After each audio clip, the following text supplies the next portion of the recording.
अज्ञानतिमिरान्धस्य ज्ञानाञ्जनशलाकया चक्षुरुन्मिलितं येन तस्मै श्रीगुरवे नमः। श्रीचैतन्यमनोभीष्टं स्थापितं येन भूतले स्वयं रूपगदामह्यं ददाति स्वपदान्तिकं।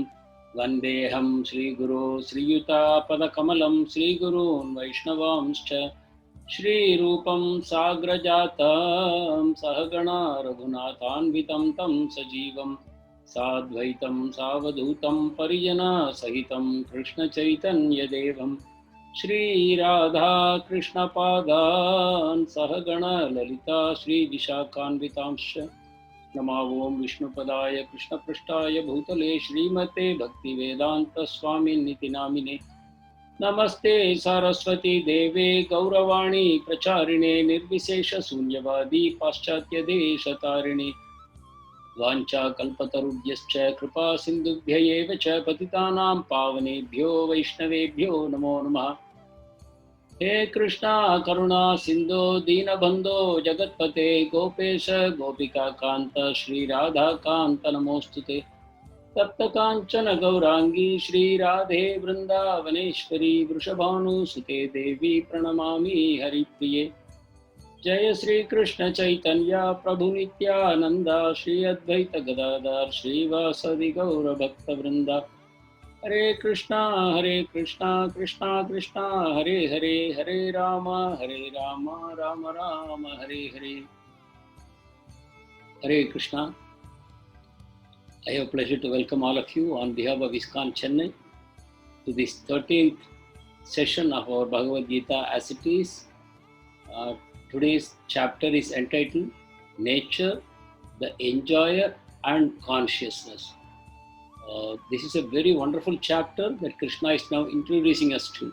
You remember, we have finished the first 6 chapters and the second 6 chapters.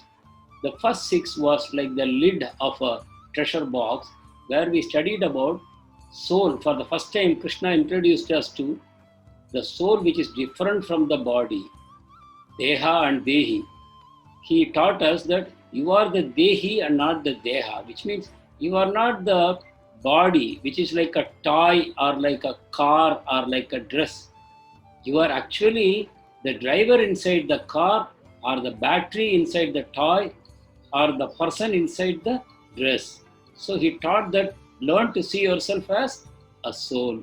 Then he also taught how to realize the soul. That was the first 6 chapters. It was about Jnana Yoga, Ashtanga Yoga, Nishkamya Karma Yoga, all these things, Ashtanga Yoga, all these things was discussed in the first 6 chapters.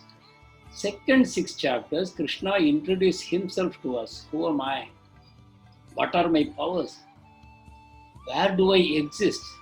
I am beyond the entire material creation. I am the creator of this material creation. I am also the creator of a spiritual creation. This material creation is constantly changing and subject to coming and going, creation and destruction. But there is a spiritual world which is eternal, where I live eternally in my transcendental body, along with my surrendered devotees who also have got transcendental bodies by my blessings. And we are all having eternal pastimes of love in different moods. Somebody becomes my servant, somebody becomes my friend, somebody becomes my parent or an elder and giving me affection in that way, and somebody becomes my lover or my wife.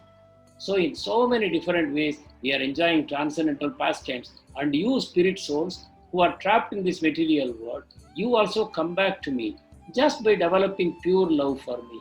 Have no other desires, and then you will come back to me. Like that, Krishna taught about his glories, how we can experience him in this material world, where he is not there in front of us in a human-like form.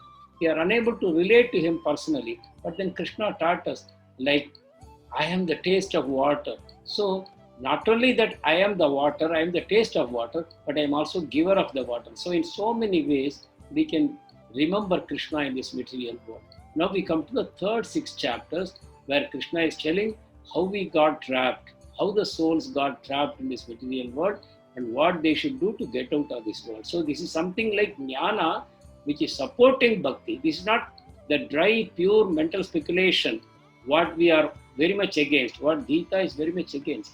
This is about jnana, which is actually supportive of bhakti. So we are going to get into some very interesting and important topics. I request all of you to pay very close attention.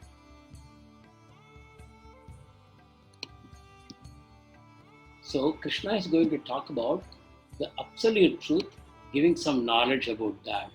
So the following 4 topics Krishna will discuss. Actually, this was the question asked by Arjuna specifically.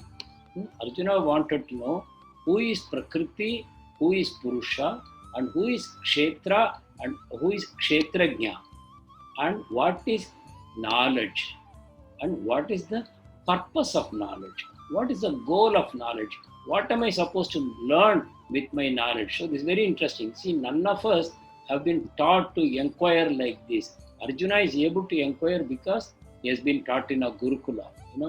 Unfortunately, though born in India, subsequent to the British rule, where they realized that as long as Gurukuls are existing, Indians are unconquerable.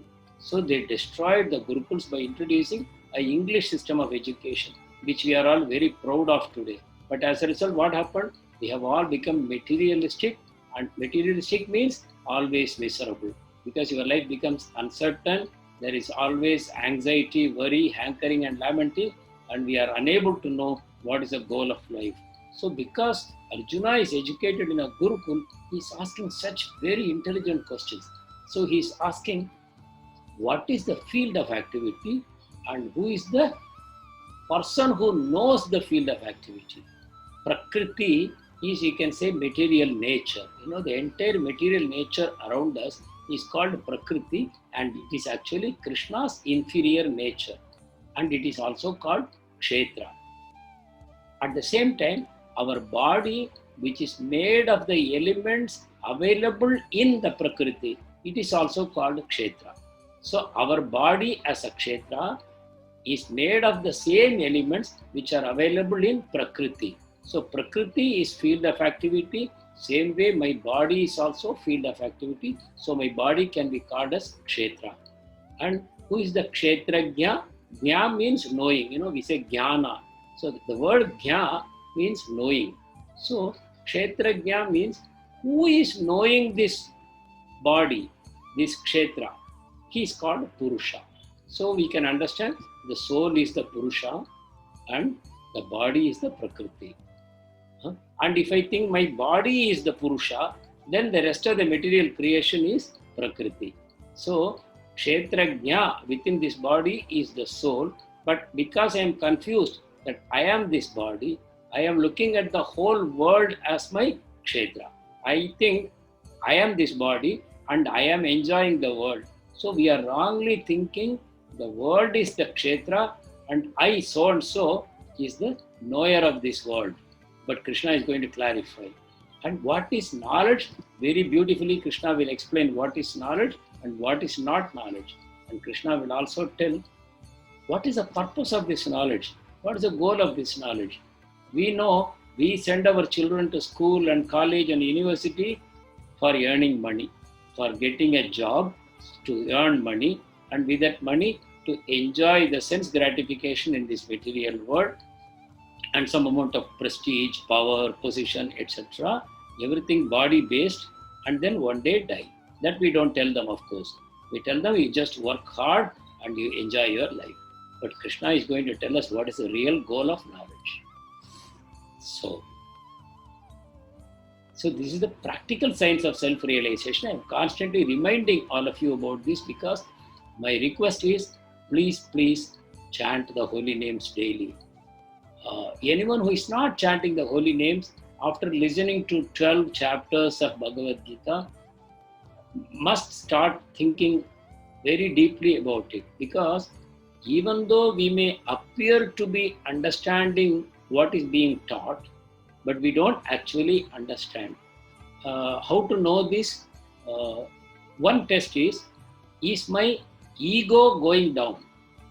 The pride what I am having and the envy I am having about others, my body consciousness, is it reducing? Am I becoming more and more attracted to Krishna? These things will happen only when you do sadhana. This is step one. It is like giving you a map and telling you, okay, you have to go to Delhi, now you are in Chennai, and look at this road map. You have taken the road map, but until you start following the road map, you don't make any progress. So Bhagavad Gita is a book that gives you complete knowledge very convincingly. But at the same time, right from chapter 1, if we start practicing what we are taught, we start making progress. Otherwise, we are now coming to the third 6 chapters. The essence of Gita, 7 to 12, we have learned. From here onwards, Krishna is going to teach us some practical issues like why we have become trapped like this and how I can get free from this like that. So, I request all of you to minimum chant the holy names daily, ideally morning and night, and in between try to eat prasadam. Offer the food to Krishna with tulsi leaves and take that prasadam. And pay attention to your altar in the house. Let Krishna have the center of space in that altar. And take care of him nicely. Clean the altar. Make sure the altar is not in a corner of the house. Bring him to the center as much as possible. Offer him worship. Nice ghee lamps you can light for him. Make some nice bhoga offerings for him morning and evening. Do arati for him. So various ways you can worship him. You can dress him up nicely. Depending on how much you are willing to do for him. You can offer him nice perfumes, agarbattis, you can offer ghee lamps, then you can offer chamara, you can offer peacock fans like that. You start serving Krishna. And when you chant the Mahamantra also, remember this is the way to serve Krishna. Krishna says, you just chant my holy names, I am Japa Yajna. You chant my holy names, I become pleased with that. So our main aim is to please Krishna. So the purpose of reading Gita is to understand that Krishna is our master, and once we please him and he is completely happy with our attitude that we have become totally purified, then he takes us back. So that is why I have put this slide here. We are entering into some deep intricacies of Bhagavad Gita. So here Krishna has unlimited energies. One of them is material energy, another one is spiritual energy, which is in Vaikuntha, and third one is the jiva, who is called marginal energy. Other than that, Krishna has so many other energies. So these energies are subordinate to the will of Krishna. Every energy is subordinate to the will of Krishna. They are versatile. These energies are conscious energies. So we should remember they are very conscious. When you see sunlight, you don't think that sunlight is conscious. You think it is a jada. But the energies of Krishna we are talking about, they are all conscious. Because we are trapped in the bodily consciousness, we think everything around me is unconscious. But it is wrong. These energies are versatile. They can transform themselves from lower to higher or higher to lower. And how does it happen? Krishna is the supreme engineer who manipulates these energies. At the will of Krishna, these energies can transform. Which means, in other words, I appear to be a material entity now, but just by doing bhakti to Krishna, I will become a spiritual entity. Like an engineer who can make electricity heat objects in the oven and cool objects in the refrigerator. The engineer is able to manipulate the electricity. In a similar way, the whole world around us appears to be insentient, non-living, inferior energy. But when you start using this energy in the service of Krishna, it suddenly becomes alive. It becomes spiritual energy. Same way, our own soul, which appears to be, born in this body and one day it will die with this body. We are thinking like that, but we will realize the eternal nature of our soul by serving Krishna. So, why did Krishna do all this? Only purpose is to redeem us back to his world, spiritual world, where the place is filled with pure devotees of Krishna, and he wants us also to go there. So this is the purpose.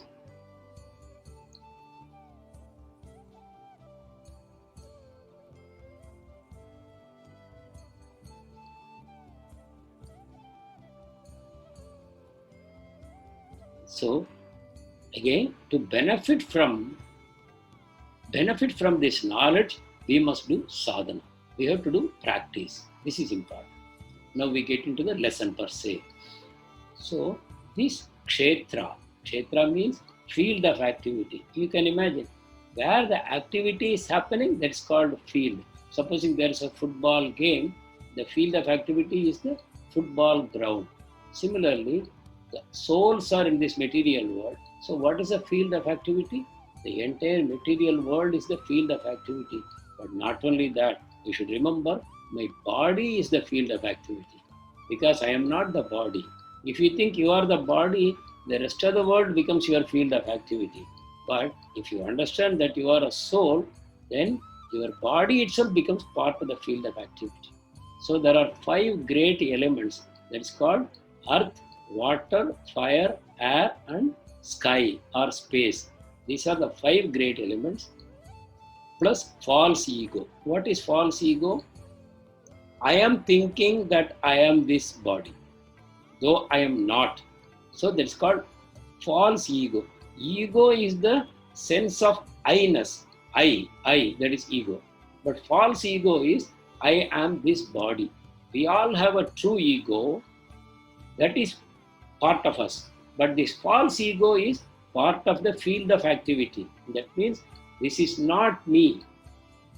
The feeling that I am this body, it does not belong to the soul. Please meditate on this. It is important to deeply consider. False ego is very, very important to know, because the soul gets trapped in this material world first by the false ego. First of all, I think I belong here.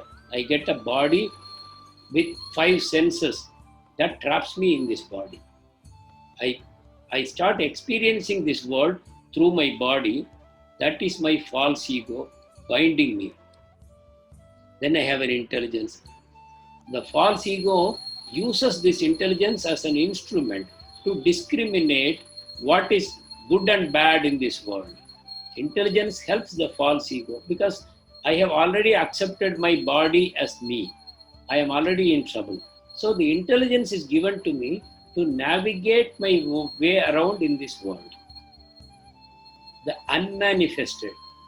This is called the unmanifested form of the material nature. That is Sattva, Raja, Tamo, Guna. We will be discussing it more in the next session. Right now, let us understand the unmanifested means the 3 gunas which are inherent in material nature. That means anyone who takes a material body is subjected to these 3 gunas. If the soul had not taken this body, the soul would have been free from these 3 gunas. The soul would have been transcendental to these 3 gunas. But because the soul has become trapped in this body, and this body is subjected to these 3 gunas, so we think we are controlled by these 3 gunas. And we have 10 senses. Very interestingly, 5 knowledge gathering senses that we all know. What is that? Our eyes, ears, nose, tongue, and skin. With these 5 senses, we gather knowledge around us. Then we have 5 working senses. My hands, my legs, my genitals, my evacuating organ, and my tongue, speech. These 5 are the working senses. So we have 5 knowledge gathering senses, and then we have 5 working senses with which we do work in this world. And then we have a mind. You see, we have a false ego, and we have an intelligence, and we have a mind. The mind, what does it do? The thoughts arise in this mind. The mind says, I like this, I don't like this. I want this, I don't want this. Or the mind hankers about something it does not have, or it laments about something it had and lost. So mind is always filled with thoughts. That is called mind. So what is important for us to understand here? The entire list, I am not there. The real I is not there. What we call the Dehi, the one who is the resident in this body, is not present in the whole list. So we have counted how many? 5, 6, 7, 8, 18, 19. We have already counted. And then we have 5 sense objects. For every sense, there is a sense object. The eye will see visual objects. Ears will hear sound objects. And tongue will taste the taste of objects. Like the skin will experience the heat and cold, softness and hardness of objects. Like that, for every sense, there are sense objects. And the mind, and the soul, by wrongly identifying itself with the body, it thinks, I am getting all these experiences. But you see, the total adds up to 24. All these 24 are only kshetra. And who am I? I am the kshetrajna. I am the one who knows this body. I am not the body, I am the knower of the body. In this list, knower of the body is not there. So this is called Sankhya Yoga. Sankhya Yoga means you analyze the world around you completely and then you come to some conclusions. What is the conclusion here? I am missing from this whole world. How did I come here? I am not a product of any of these things.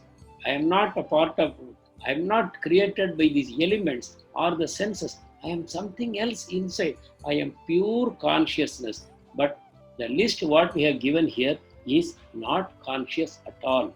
Even the false ego that I am this body, it takes support from my consciousness. If my consciousness is not there, my false ego will not be there. For example, when I am sleeping, I am not conscious of my body at all. So where is the false ego then? So everything listed here is not part of the kshetrajna. The missing element here is kshetrajna. So this is what we need to understand. And then Krishna explains there are interactions happening in the field of activity. Now we have talked about 24 elements. From these elements, what is happening? Desire and hatred, happiness and distress. The aggregate. The aggregate means the entire material creation begins to interact with each other. And then what happens? Life symptoms. We have life symptoms. Life symptoms are what? Like we are growing up, we are dwindling, we are producing children. All these life symptoms are produced only by the field of activity, not by the soul. Similarly, convictions. I come to a conclusion that this is this way only, that is that way only. I want this, I don't want this. Convictions, they also come from the interactions of the field of activities. So here also, you see the soul is missing. So the field of activity and the interactions of field of activity is all around us. And where are we fitting here? We are not fitting anywhere here. But we are, by wrongly identifying ourselves with the body and the senses of the body, we think these experiences are my experiences. We develop 3 wrong notions, which is, I am the doer. We think I am the doer. Then I am the proprietor of this body, and more, I am proprietor of my family, my wealth, etc., etc. And then I am the enjoyer. So we think I am the proprietor, I am the controller, I am the enjoyer. All these are wrong because everything is done by material nature. In this list, you have understood that the soul is absent. Everything is done by the 24 elements interacting. Now we come to who is the knower. Who is the knower? Kshetrajna. First we talked about Kshetra, now we talk about Kshetrajna. So Krishna informs in every body, the soul is the Kshetrajna. The soul is the Kshetrajna. The soul is part and parcel of the Supreme Lord. That soul is eternal. You remember in the 2nd chapter, we read about Dehinosmin yata dehe kaumaram yavvanam jara tata dehantara praptir dhiras tatra namuhyati. So the deha and the dehi, they are different. The dehi is present in the body and he is experiencing everything with the help of the senses. That dehi is the knower. The soul is the knower, but the soul is actually untouched by the 24 material elements. The soul, by wrongly identifying with the body, the soul is saying, I am getting this experience, it's good. I am getting another experience which is not nice. I want to enjoy this, I don't want that. Like that, the soul is telling. So that is the knower called Purusha. So Kshetrajna, one who knows the body, is also called the Purusha, the soul. And Krishna says, but Arjun, understand, apart from the soul, I am also there in every body. The Paramatma is also there. Super soul is also there in every body. So Arjuna, please understand this. So don't think soul is the only knower in the body. There is one more knower who is the super soul. So this is very important for us to know. What is the difference between the soul and super soul? That will come in the following slides. But let us understand, the body is like a tree consisting of 24 elements. And there are two birds sitting on this tree. So naturally, only the tree is made of the 24 elements, not the birds. Birds have no link. Like if you imagine a cage and a bird inside the cage. The cage is made of so many elements, but the bird inside is simply trapped. Same way, our soul is trapped in this body. How trapped? By wrongly identifying with the body, we are trapped. But the super soul is the other bird which is sitting inside. But he is not trapped. He is always independent. So when we understand the super soul, and we also understand my nature is very similar to his, identical, then we also become liberated. Krishna is staying in this body, but Krishna is not liking or disliking the experiences happening, because Krishna is constantly aware that I am not this body. Krishna is in this body for only one reason. What reason? To take me back with him. The soul which is trapped in this body, Krishna wants to wake up that soul and take it back. Krishna is not interested in the body. We are wrongly interested in the body. We know body will go one day, but we are eternal, but still we are wrongly identifying with the body, and we want to experience through this body worldly experiences. But Krishna's presence in the body is with only one reason, to somehow wake us up from this dream and take us back to spiritual world. So the knowledge what we are going to discuss, it is all found in the Vedanta Sutra written by Vedavyas, who was himself the incarnation of Lord Krishna. And he has explained these concepts beautifully in Vedanta Sutra. Now Krishna is telling Arjuna, look Arjun, these concepts I am going to explain, they are best explained by Vedavyas. So many sages have discussed, but best explanation comes from Vedavyas, who is none other than Krishna himself. See, his color is also dark like Krishna only. He is the literary incarnation of Lord Krishna. So, now we start with the 8th and 9th shlokas. Now what is happening? Krishna is supposed to talk about knowledge. First he talked about Kshetra, Kshetrajna, Purusha, Prakriti. Now we are going to talk about knowledge. Amanitvam adambitvam ahimsa kshantirarjavam acharyopasanam saucham sthiryam atma vinigraha. Again, Amanitvam adambitvam ahimsa kshantirarjavam acharyopasanam saucham sthiryam atma vinigraha. Next, Indriyarteshu vairagyam anahankara evacha janma mrityu jara vyadi dukkha doshanu darshanam. Indriyarteshu vairagyam anahankara evacha janma mrityu jara vyadi dukkha doshanu darshanam. Translation. Here, Krishna is giving a list of what is knowledge. Krishna is going to give 20 items which are all considered as knowledge. So now let us start one by one. You see, the very first item Krishna is listing is humility.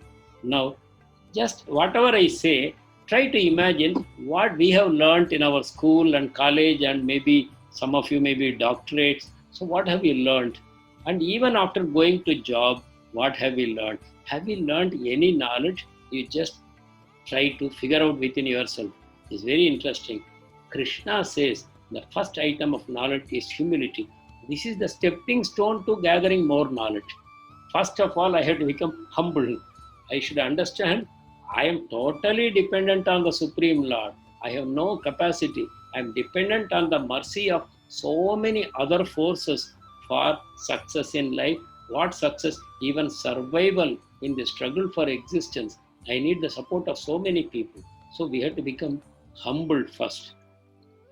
Our education is actually making us proud. I am proud when I get a first rank or a second rank. I am proud when I get through in competitive exams. I am proud when my teacher praises me in the presence of other students, etc. We are always trying to become proud. Who is trying to become humble? But unless we try to become humble, we are unfit for any kind of knowledge. So second, Krishna reiterates pridelessness. We become proud of anything. Even a beggar is proud of his penny. Goes the proverb. A beggar who has got 5 rupees, he will become proud looking at another beggar who has got only 2 rupees. Like that, whatever we have, it is only given by Krishna in our begging bowl. We are all beggars. We came to this world empty-handed. So whatever we have is given by Krishna. When we realize that, we can become humble and prideless. Without these two qualities, we cannot progress further. And then we have to be non-violent. How to become non-violent? By understanding that all of us are children of Krishna, and without exception, all of us in this material world are suffering from birth, old age, disease, death, and so many uncertainties about life day to day. So, how to be non-violent? When I get the spiritual knowledge which liberates me from suffering, I am supposed to share with everyone. If I don't share it, I am violent. If I have the capacity to remove the suffering of another person, but I deliberately choose not to use it in that way, I am violent. This is the definition of non-violence. If I have the ability to solve someone's problem, but I don't do, that is violence. So non-violence means I should learn Bhagavad Gita and I should share the knowledge with others. Tolerance. Chaitanya Mahaprabhu talks a lot about tolerance. He gives the example of a tree. Tree is so tolerant. We cut it, we burn it, we do all kinds of things. But the tree continues to give shade, the fruits, the timber, and so many things for us. Until it is completely killed, the tree remains useful to mankind. Simplicity is defined as no duplicity. You should be straightforward in dealing with people. What is in your heart is what you should be also speaking. Doesn't mean that you have to hurt everybody by being blunt. That is not the meaning. You should have no desire to pose as something which you are not. There should be no duplicity in our heart. That is called simplicity. And most importantly, we should approach a bona fide spiritual master. First, you should have these qualities, or if you don't have also, if you approach a bona fide spiritual master, he will help you to develop all these qualities. But mark the words bona fide. You should approach in the parampara system a guru, and you should also test him to see whether he is just teaching or he is also practicing. And you should approach him. You should seek him out. You should not think, when I am ready, Krishna will send me a guru. Not like that. We are supposed to make the effort. Cleanliness has many concepts, not just external cleanliness. Very, very important, external cleanliness. We should not be dirty, definitely. We should not keep our home dirty because it is the home of Krishna. My body is also the home of Krishna because we know he is the Paramatma inside. So inside out I should be clean. It is not good to be only outside clean and inside dirty. Kama, Krodha, Lobha, Moha, Mada, Matsari, false ego. These are all negative qualities. I should try to clean my heart constantly. How to do that? By regularly chanting Hare Krishna, Krishna Krishna, Hare Hare, Hare Rama, Rama Rama, Hare Hare. This cleanses the heart. Cheto Darpana Marjanam. Chaitanya Mahaprabhu says our hearts are like mirrors, but it has accumulated dust of millions of lifetimes. So to remove that dust, we have to chant the Mahamantra. Steadiness. We should never lose hope and fall down. We should not become distracted. We have come to the spiritual life. We should stay steady. How to remain steady? By being in the association of devotees. Self-control means we should be able to control the senses. We should not become victims of our senses.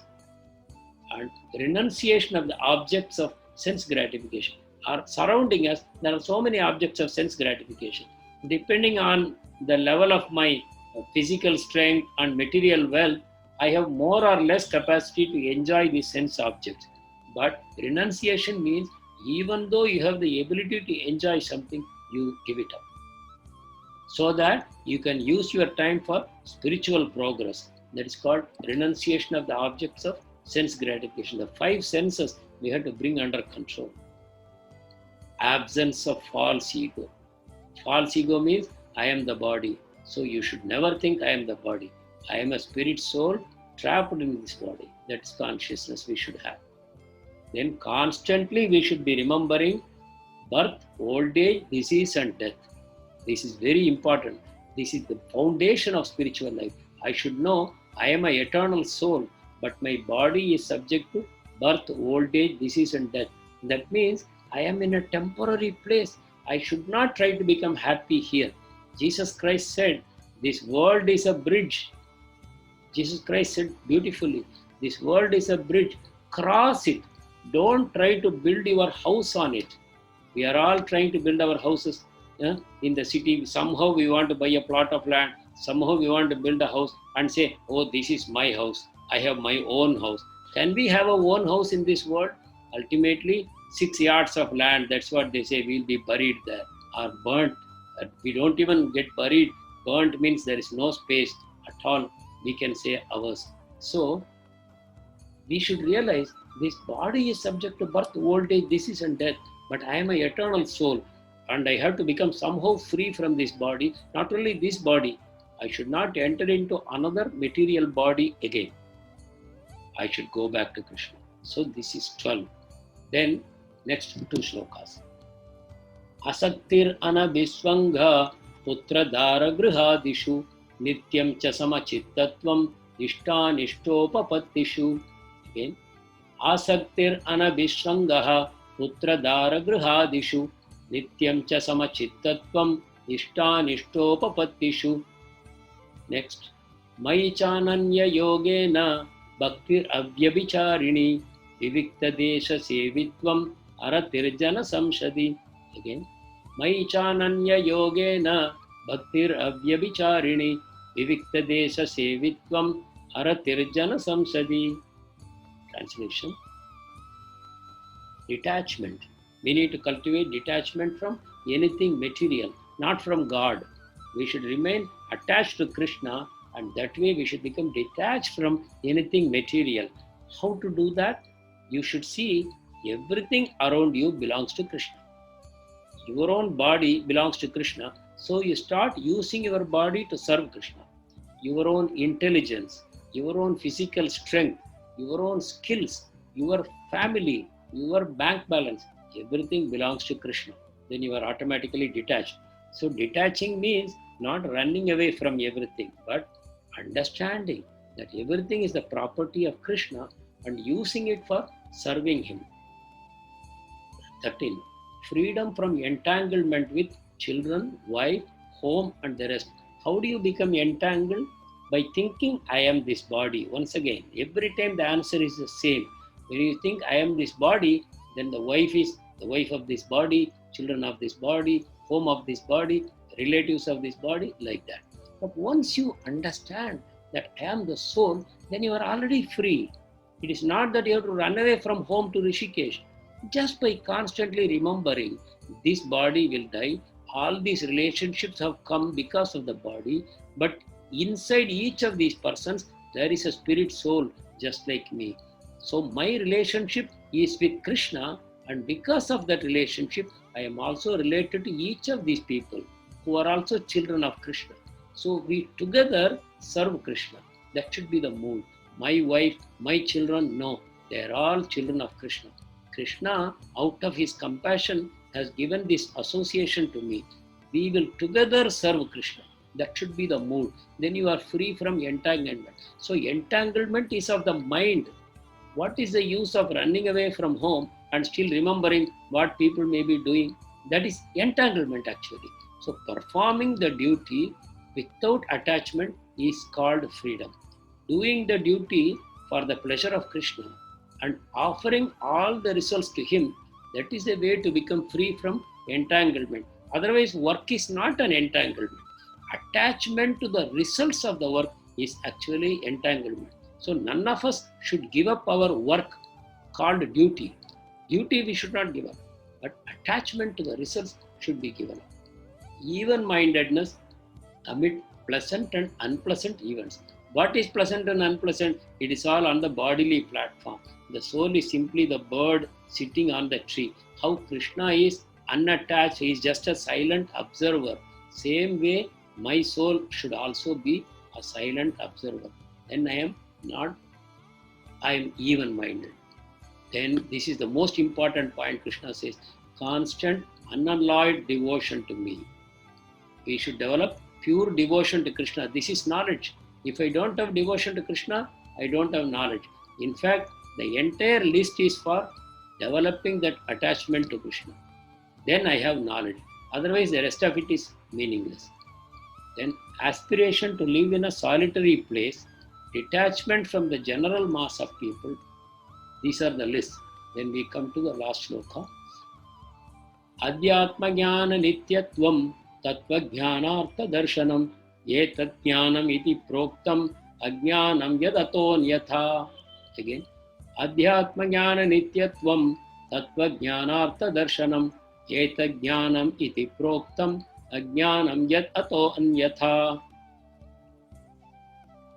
Accepting the importance of self-realization. We should not give importance to acquiring wealth and name and fame and power and prestige. We should give importance to self-realization. And then we should start philosophically searching for the absolute truth, not by mental speculation, but by turning to Bhagavad Gita in the association of the spiritual master. That is how we should search for absolute truth. And then finally Krishna says, all this is only knowledge. And besides this, whatever there may be is ignorance. So this is the perfect knowledge. What is that? Except this, everything else is ignorance. So all of you would have by now understood they are not teaching knowledge in our schools. Okay, many of us have already graduated, we have come out of school, nothing can be done. But let us understand our children and grandchildren, what are they learning in school and college? And we are so proud when they get a first rank, and they pass through IIT, IIM. Yes, I am not trying to decry that knowledge, but please understand that is all material knowledge and it will go with this body. So before you go for that knowledge, you should have this spiritual knowledge that I am not the body. I need to understand that I am a spirit soul. For that purpose, I must do sadhana. I should become a devotee of Krishna. And how to become devotee? By accepting a spiritual master who is from the bona fide parampara. If I do all these things, then I go to school, college, I will not lose this knowledge. This is real knowledge. And with the college education, if I get a job, I will do the job for Krishna, for the pleasure of Krishna. When I earn money, I will use it for the pleasure of Krishna. Whatever assets I have, they will all become the wealth of Krishna, not mine. So that way, without the list what Krishna gives here, if somebody gets a high degree, he will become a danger to the society. We are seeing most of the chain snatchers nowadays, they are all children studying in colleges, medical colleges and engineering colleges. In Bangalore, it was a very serious problem. When the police finally caught them, they were all highly educated from very wealthy backgrounds. But they still needed some extra money on the side, or for thrill, they were doing this. What kind of education makes people into chain snatchers and murderers and thieves? So, what we have missed is the Gurukula system, where the first focus was to develop this knowledge in people. So again, I am reiterating, approaching a spiritual master is essential for knowledge, and constant unalloyed devotion to Krishna is most important item in this list. If we have it, the remaining 18 qualities will automatically develop. So we have to understand, because we are doing bhakti, this knowledge will come to us by the mercy of Krishna. We have already read that, Tesham evanu kampartam aham ajnanajam tamaha nasayami atma bhavasto jnana deepena bhasvata. Krishna says, I will light the lamp of wisdom in their heart, those who are fully surrendered devotees of me. Krishna says like that. So if you become a devotee, all this knowledge will be delivered to you by Krishna. You may not have gone to school, college, anything. But once you develop pure devotion to Krishna by the mercy of your Guru, then all other knowledge will come automatically. So once again, only these are knowledge, all else is ignorance. So let us no longer be proud of what we used to think as knowledge, because it is all ignorance only. This is a wake-up call for all of us. So then Krishna proceeds to explain. Now he has already told Kshetra, Kshetrajna, Prakriti, Purusha, and what is knowledge. Now we are going to see, what should I do with this knowledge? What is the goal of this knowledge? These things we are going to be seeing. So we develop a real vision when I can see my soul is a bird sitting on the tree. Similarly, Krishna is a companion bird sitting on the tree with me. There is, what is special about the Paramatma? I am only in my body, so I am limited to the knowledge of one body only. But the Paramatma sitting with me is also sitting in the heart of everyone. So there is a jiva in my body, there is a jiva in another person's body. They are not the same. Each jiva knows only one body. But the Paramatma, who is the companion, is actually one person. He appears to be divided. There is a Paramatma in me, there is a Paramatma in you, and there is a Paramatma in everyone. He appears divided, but he is not divided. Same person is sitting in everybody's heart. And that Paramatma is a reflection of Mahavishnu. Vishnu is reflecting into the heart of everyone. Then he is called Kshirodakashayi Vishnu. He is there in the heart of everyone. So in this picture you will see, in every living thing, whether it is a human or an animal, Mahavishnu is shown. He is the Kshirodakashayi Vishnu, the Paramatma in everyone's heart.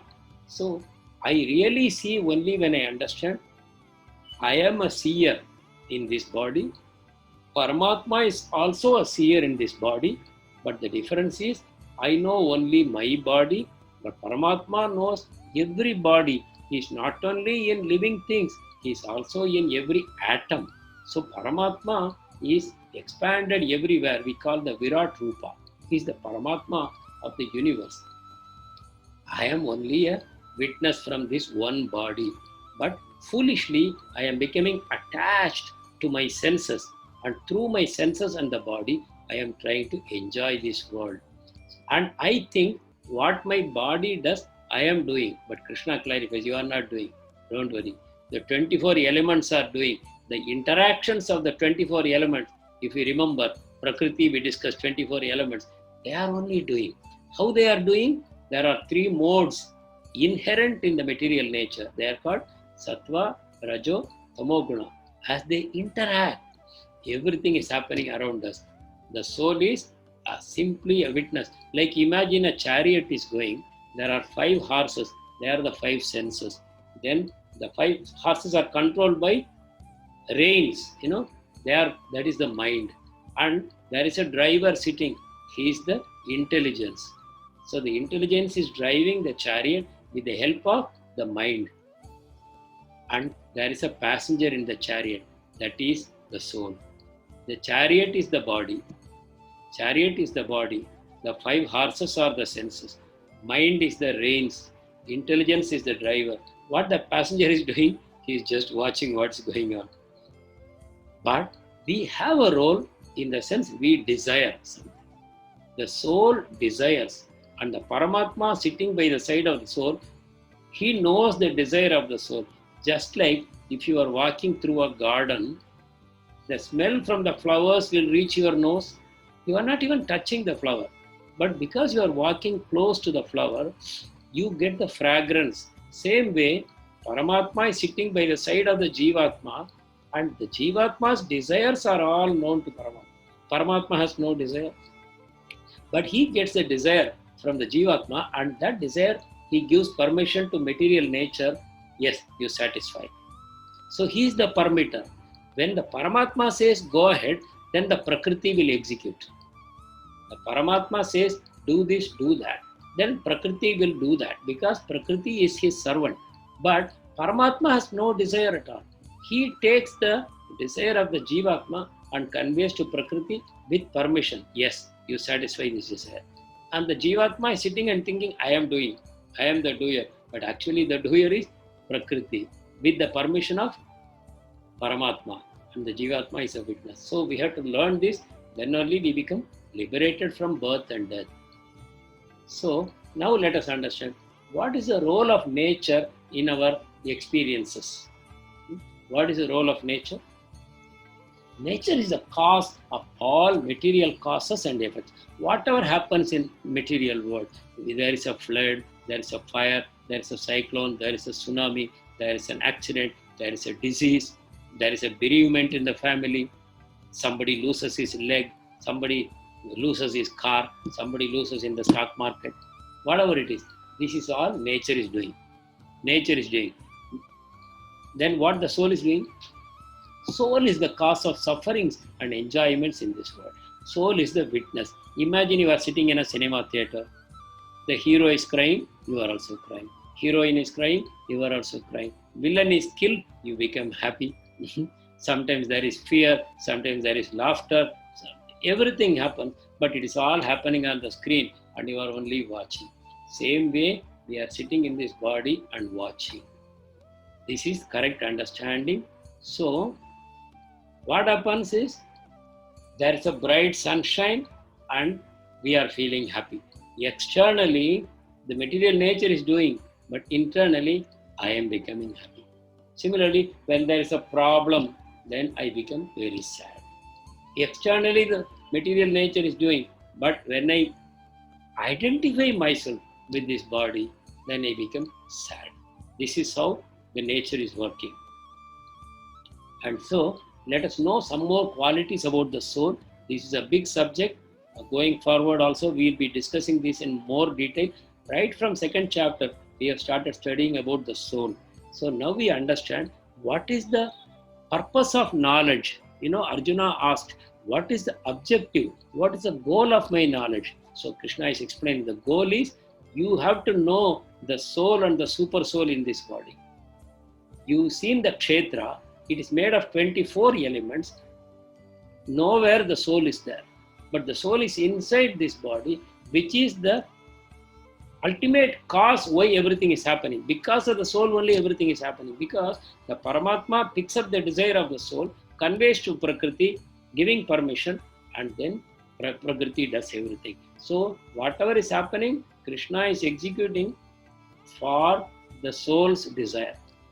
Waiting that one day the soul will give up attachment to the body, develop attachment to Krishna, and then they will both go back to spiritual world. So we are the individual soul. Bhagavan is the collective soul called Virat. He is in everything. Like the moon reflects in the water kept in so many pots. In every pot you see a moon. Similarly, Paramatma is reflecting in every body. Or you can take the sun. You see in overhead, you see the sky. On the sky, you see the sun. You go to another city. Again, you see sun is there. But it's the same sun. But you think, oh, there is a sun over Chennai. There is another sun over Delhi. There is another sun over Bombay. No, it is the same sun. Similarly, Paramatma is one. But Jivatma differs from body to body. This Jivatma is subordinate to the super soul. So Jivatma is a knower of the body. Paramatma is also a knower of all the bodies. Not one body, all bodies. Jivatma and Paramatma both are pure spirit. The 24 elements we discussed, there is no spirit in them. They are all matter, inferior energy of Krishna.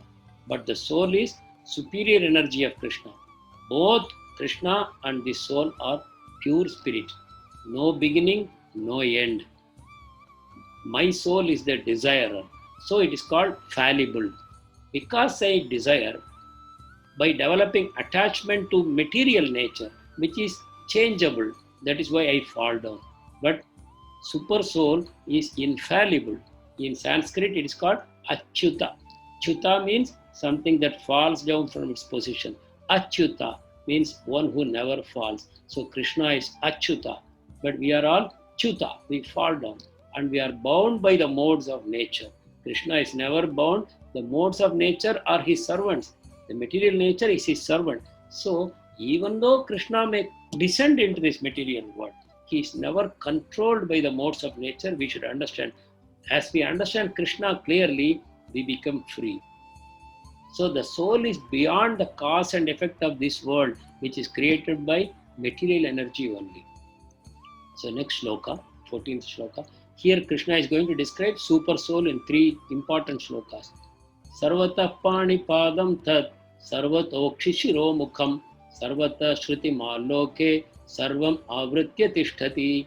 Again, sarvatah pani padam tat, sarvatokshishiro mukham, sarvata shruti maloke, sarvam avritya tishtati. Everywhere are his hands and legs. You can imagine the Virat Rupa. His eyes, heads and faces, and he has ear everywhere. In this way, the super soul exists, pervading everything. My soul is in one body only. My knowledge is limited to one body only. Even that body I don't know. I put the food into my mouth. After that, I don't know what is happening inside, right? How my hair is growing, how my food is digesting, how my blood is circulating, how oxygen is going and getting distributed in my body. I know nothing. Even though I claim this body is mine, if I have a headache, I go to a doctor and I hope he knows better. But he also has a body. He doesn't know anything about. This is how the world is going on. 16th shloka. Bahirantascha bhutanam acharam charamevacha sukshmatvat tat avigneyam dhurastam chantike chatat. This is another description of super soul. Bahirantascha bhutanam acharam charamevacha sukshmatvat tat avigneyam dhurastam chantike chatat. Many contradictions are existing within the supreme truth. That means what we feel as a contradiction, it is all resolved in the super soul. In Bhagavan, there is no contradiction. Let us see the translation. The supreme truth exists outside and inside all living beings. He is also existing in the moving and non-moving things. Because he is subtle, he is beyond the power of material senses to see or to know. Using our material senses, we cannot see him or know him. That is why our scientists are saying there is no soul and there is no God, because they are using their senses only. The mind is also a material sense, so they cannot know him. So, although Bhagavan is far, far away, why do we say that? He is in the spiritual world, but he is also very near. How he is very near? He is the Paramatma sitting near the soul. He is closer to you than the jugular. Prabhupada used to say, jugular vein is the vein that supplies, most importantly, the blood from the heart. But he is closer than that to us. But we have forgotten him consciously. So, Krishna is all these things. And then 23. Upadrishta anumantascha bharta bhokta maheshwaraha paramyatmeti chapyukto dehesmin purushah paraha. Upadrishta anumantascha bharta bhokta maheshwaraha paramatmeti chapyukto dehesmin purushah paraha. Yet in this body there is another, a transcendental enjoyer, who is the Lord, the supreme proprietor, who exists as the overseer and permitter, and who is known as the super soul. Now we know who is the super soul. The soul is in my body. There is also a super soul sitting by the side, like two birds sitting on the same tree. One bird is trying to eat the fruits in the tree. The other bird is totally detached. The second bird is only interested in the first bird, saying, when this bird will turn to me in love. Why this bird is so unnecessarily looking for happiness outside, through the body? Let this bird turn away from the body, then it will take my darshan. and he will no longer be interested in material sense enjoyment. So the Lord is that supreme proprietor. He is the owner of my body as well as every body in this creation. He is the owner, but he is not at all attached. He is not trying to enjoy through my body. I am foolishly trying to enjoy through my body. Krishna knows in the spiritual world is the place where you have unlimited pleasure. He wants us to come there. He created this material world only because we wanted to enjoy separately from Krishna. So he has created this. So he is the proprietor and he is the overseer. He is constantly watching my desires. So he is the overseer, what's going on. And he is the permitter, Anumanta. He is giving permission to whom? To material nature. I am desiring, but material nature is not ready to fulfill that. Because material nature is not subordinate to me. It is subordinate to Krishna. So Krishna says, all right, he is desiring this, you go ahead and do it. Then material nature executes. Then what I say, I did that. What did I do? I desired. But subject to my karmic accumulation, whether I have sufficient punya to my credit, Krishna will give permission. So he is a super soul. I hope things are now very clear to all of you. So here is the picture of two birds sitting on one tree. One is the soul, which is hand and foot bound by the body, by the consciousness, by the three modes of nature. But super soul is ever free. He is never bound by the three modes of nature. Soul is fallible, super soul is infallible. You remember these terms. Chuta, Achyuta. You see, one bird is trying to eat the fruits. Some fruits are sweet and some are bitter. But the other bird is not eating. The bird is just waiting when this bird will turn away from the tree. The obsession with the body. When we give up the obsession with our body, we are ready to rebuild our relationship with Krishna. So what is the super soul? He is everywhere. So now you can try to differentiate. Some people, jnanis, wrongly teach that soul and super soul are the same. But now I think it is clear to all of you. Soul is one body only, but super soul pervades everywhere. They are different. And he knows all bodies. I know only one body. And as I said, even that one body I don't know well. Krishna knows my body better than what I do. He is the original source of all my senses, but he has no material senses. The super soul has all spiritual senses, which is much more powerful than material senses. But he has no material senses. He has given me senses through my body to enjoy this material world. You can understand in another way, the soul has been given senses by Krishna's arrangement. These senses are functioning through a body. Depending on my desire. Supposing I want to eat animal flesh, then he will give me body of a tiger or a lion. Or if I want to eat the stool of people, then he will give me a body of a pig. If I want to go on sleeping, he will give me the body of a python or a polar bear. If I want to go on swimming in water, he will make me a fish. Or I want to always prefer darkness, he may make me a cockroach. So like this, he is giving me the senses and a suitable body to enjoy my senses. Senses are coming with my mind. Mind is expanding through the senses. So it is put into a body and then the mind and senses start operating through the body. These things must be meditated upon. You will understand better.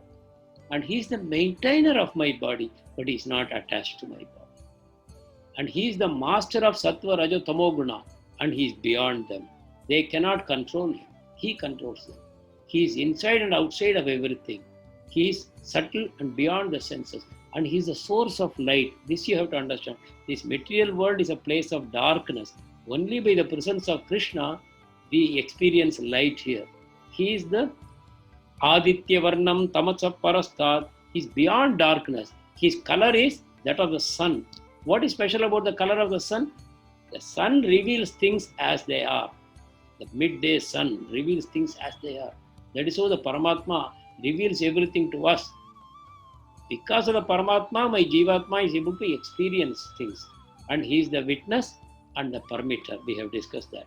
And he appears divided, but he is actually one. So I wanted to show you, he is a reflection of this Vishnu, from whom so many universes come. he enters into every universe. And after entering into every universe, he enters into every soul and into every atom. That is the Paramatma within us. And this is the super soul expanded everywhere. The whole creation is one Virat Rupa. That same Virat Rupa is sitting in me, in my body. Along with my soul, this person is sitting. He is everywhere, including in my body. But he appears separate because my body looks separate. But actually, everything together is one Virat Rupa. That is why we said he has got hands and legs everywhere. So how to know the super soul within oneself? By meditation, that is Ashtanga Yoga, cultivation of knowledge, that is through Jnana Yoga, and working without fruitive desires, that is Nishkama Karma Yoga.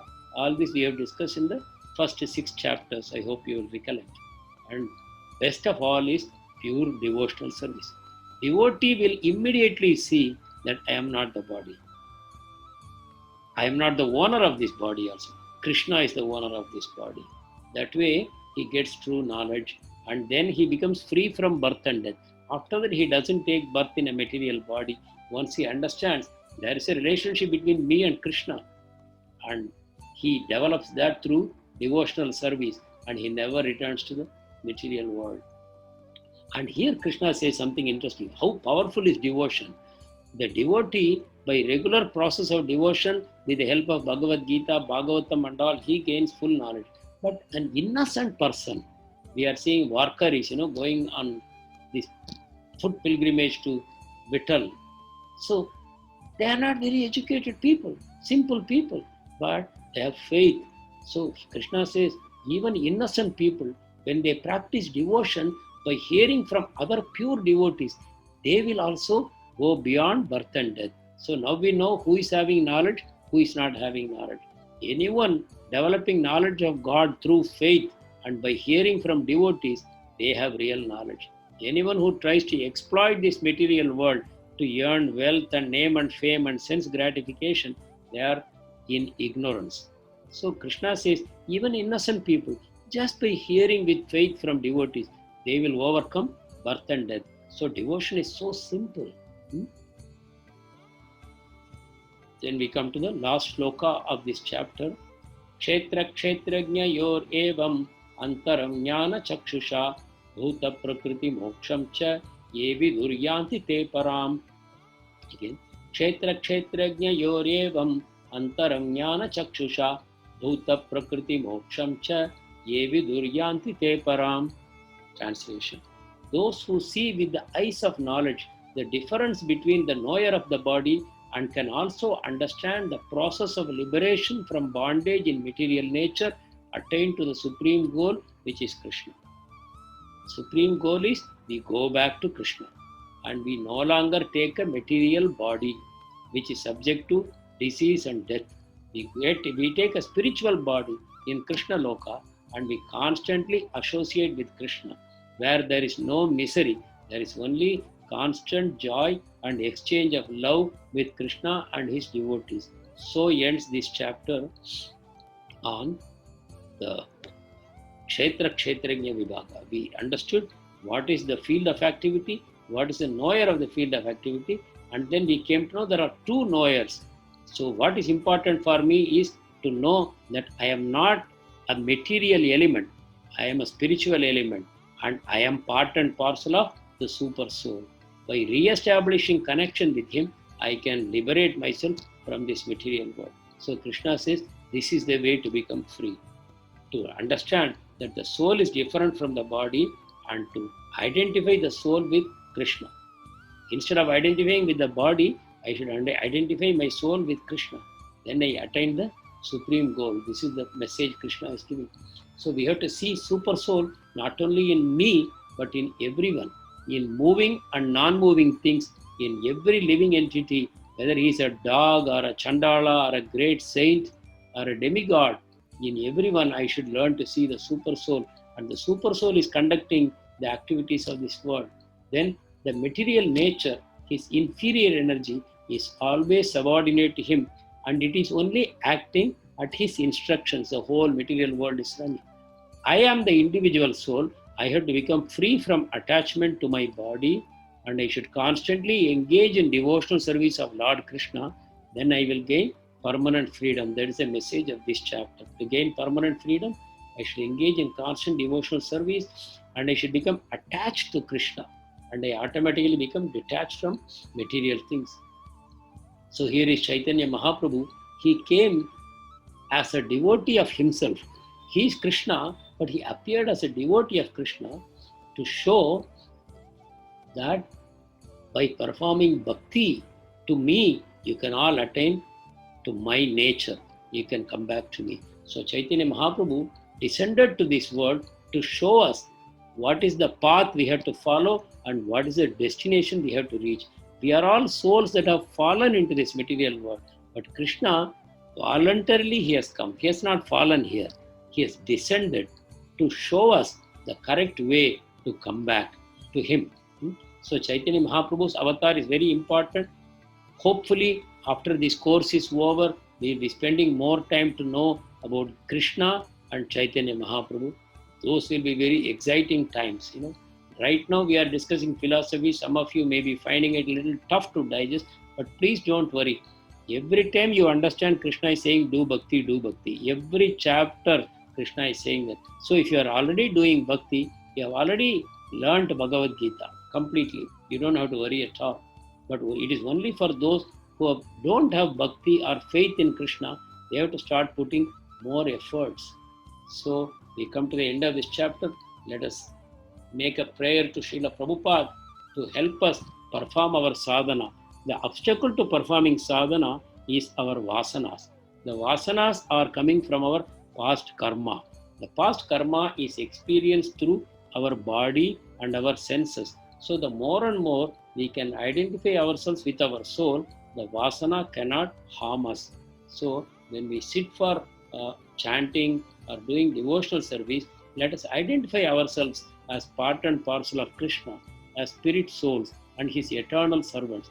And Srila Prabhupada is a Nitya Siddha, eternally liberated soul who came down from the spiritual world at the request of Krishna to teach us again how to go back to him. Chaitanya Mahaprabhu appeared 500 years ago. Srila Prabhupada appeared about 125 years ago.